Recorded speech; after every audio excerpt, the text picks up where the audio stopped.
What's going on, YouTubers? Guddang775 back with another video. Today I want to go ahead and do my video review of Star Wars Jedi Fallen Order. Now I played this game on the Xbox One X. I want to go ahead and do a shout out to an anonymous subscriber who gifted me a $30 Xbox card to help me pay for Star Wars Jedi Fallen Order on the Xbox One X.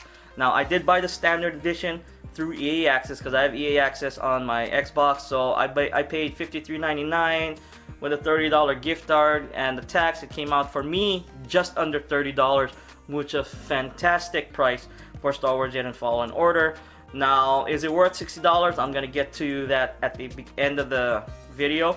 I'm also gonna talk about the pros first, the cons, then I'm gonna give my score at the end of the video, along if it's worth $60 or not. Okay, and the scores will be 1 being absolute garbage and 10 being the best thing ever since the day I was born. So that's gonna be the rating.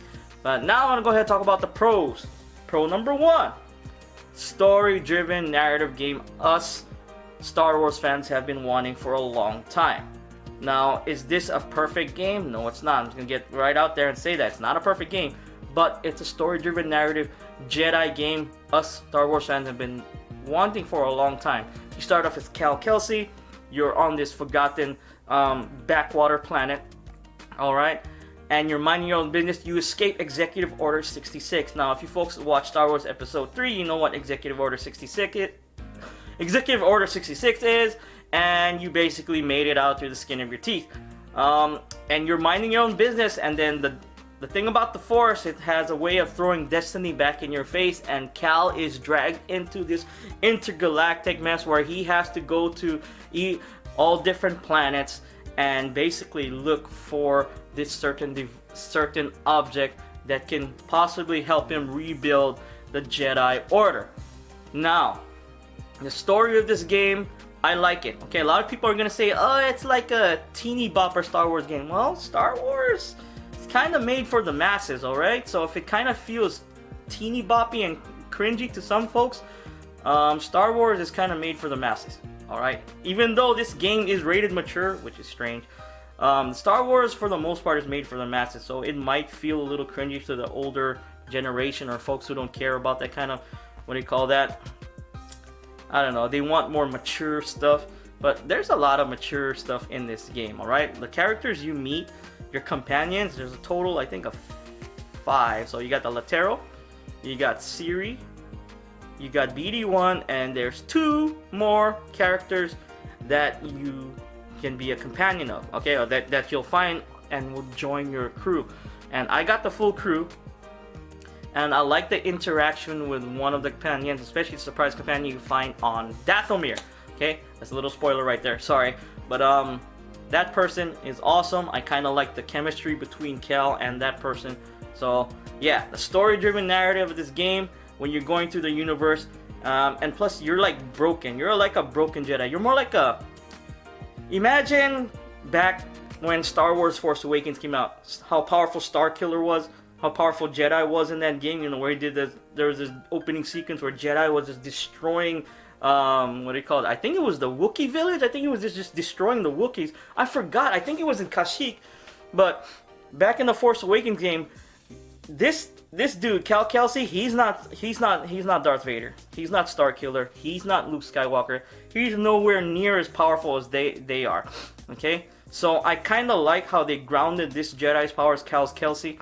He's emotionally scarred from the war, and he has a certain type of power that if he touches something, he can kind of see the history of what happened right there and then back in that part of time. So he has a rare power. So he's kind of messed up. Alright? So I like how the story brings that out. Okay? How he can relive the past through, especially with the companions that he meets. Okay? He can see everything that his companions went through. So it kind of opens up the story a little bit. I like it. I like the interaction between Cal and his companions.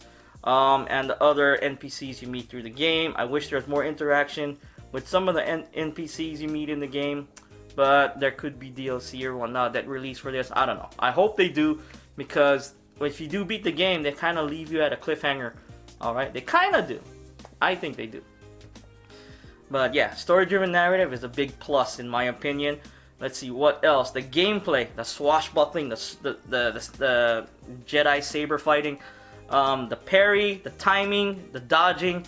That stuff is phenomenal. Okay, this game is basically Tomb Raider, Uncharted, and kind of Sekiro and Dark Souls kind of all rolled into one. All right.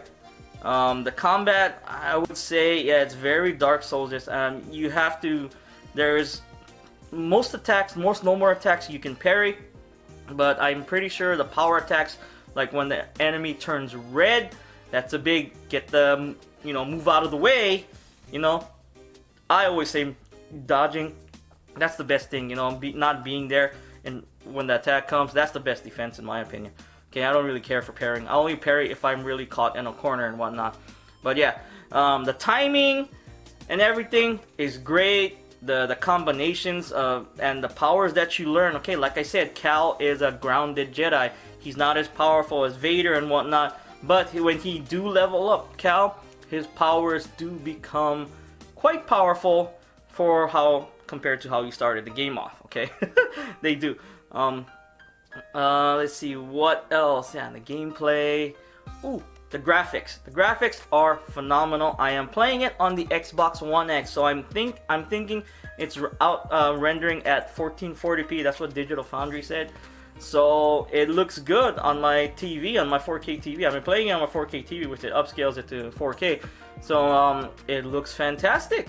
The graphics are great. There's hardly any screen tearing. Screen tearing a little bit here and there, but it's nothing. I mean, like once I may have seen screen tearing once or twice playing this game, and I think I passed this game. I'm pretty sure I got over 20 hours in this game. I think probably 24 or 25 hours, maybe more, something like that. Okay, because I did get stuck on a few bosses. I am playing it through Jedi Master.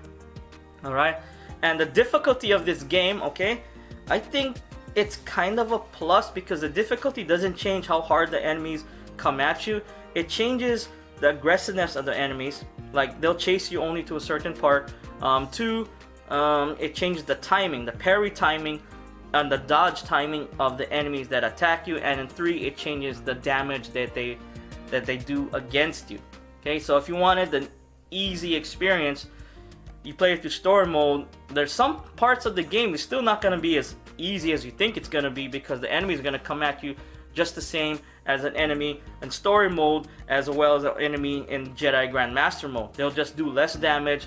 It's going to be easier to parry and easier to dodge. So you're still going to have to do some ducking and diving when you play this game. So I like that. I like the difficulty. I like how they balance things out. So, but yeah, you got the pros, you got the story-driven narrative, you got the graphics, you got the gameplay, and you got, let's see, yeah, my pros. That was it. Those are my pros. And you got potential for a DLC, hopefully. They kind of, or maybe even a part 2. Okay? I would love a part 2. But yeah, those are my pros. Now let me go ahead and talk about the cons of this game. First off, this game is a great game, but it's not perfect, okay? It's a solid game, but it still has its flaws. So, flaw number 1, I fall through the map quite a few times. Okay, 5 or 6 by my count. Unfortunately, I did not record any footage of me falling through the map. But it usually happens when I run into this black robot, this black floating robot. Kind of, what you call that? Remember the robot in Empire Strikes Back? This black floating robot that shoots lasers at you. For some reason, every time I run into that robot, if I don't kill that robot, or if I kill it, then I jump over a chasm right away, like a place where you die. When you jump over, I get to the other side, boom, I fall through the map. And this happens predominantly on planet Zepho. It happens on Zepho I don't know, 5 or 6 times to me. Okay, now it did not really impede my playing time. It hindered me like 10-15 minutes, so that's nothing. But it will probably frustrate a few casuals out there.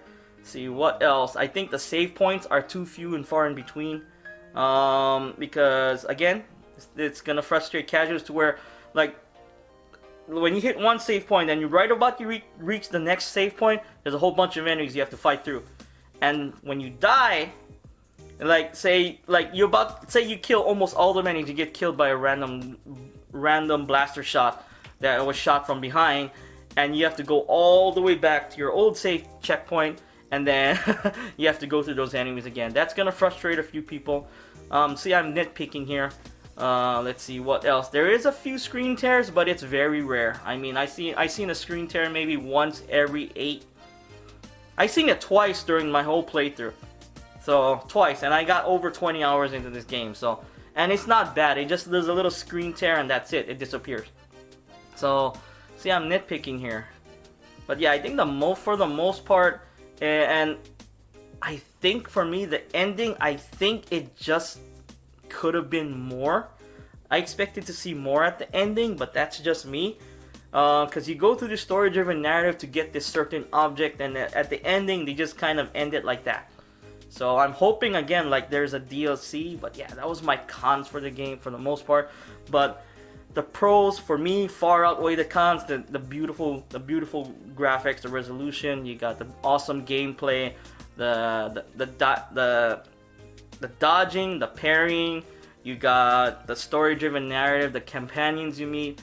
Those are all the pros. They far outweigh the cons in my opinion.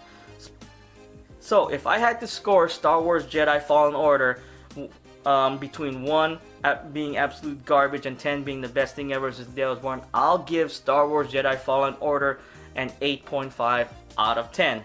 Right there! 8.5 out of 10 right here. Solid game, fantastic game. Like I said, the pros outweigh the cons. If you're a Star Wars fan, you owe it to yourself to go ahead and try this game. Now if you're not keen on spending $60 for a relatively short experience of 20 to 30 hours, that's with doing everything. I haven't done everything yet. I spent a lot of time leveling up in the beginning, so grinding up, because you can grind in the beginning. You hit the save point, then you just kind of respawn the enemies again and keep on fighting them. You can level up that way. That's what I did in the beginning. But what do you call that?